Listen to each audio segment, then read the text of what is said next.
Başımda deli rüzgar, gönlümde kara sevda. Hasretle canım yanar, gözümde durmaz yaşlar. Aşkımın esiriyim, göz kara birisiyim. Tüm Antep bilir beni, sevdamın delisiyim. Antep olanı, böyle sevda görmedim. Ben o yarı çok sevdim, değerimi bilmedi, kıymetimi bilmedi. Göz kara deliyim, bendeki aşk bitmedi. Antep olalı, böyle sevda görmedi, böyle bir aşk görmedi. Antep olalı, böyle sevda görmedi. Ben o yarı çok sevdim, değerini bilmedi, kıymetimi bilmedi. Gözü kara dilim, bendeki aşk bitmedi. Antep olalı, böyle sevda görmedi, böyle bir aşk görmedi.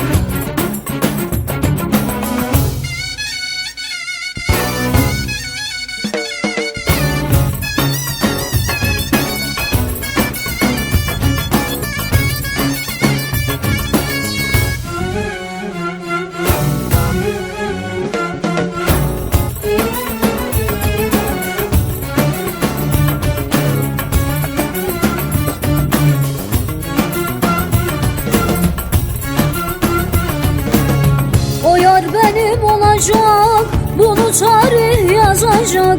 Benim büyük aşkıma Antep şahit olacak. Aşkımın esiriyim, göz kara birisiyim. Tüm Antep bilir beni, sevdamın delisiyim. Antep olanı, böyle sevda görmedim. Ben o yarı çok sevdim, değerimi bilmedi, kıymetimi bilmedi. Göz kara deliyim, bendeki aşk bitmedi. Antep olalı, böyle sevda görmedi, böyle bir aşk görmedi. Antep olalı, böyle sevda görmedi. Ben o yarı çok sevdim, değerini bilmedi, kıymetimi bilmedi. Gözü kara dilim, bendeki aşk bitmedi.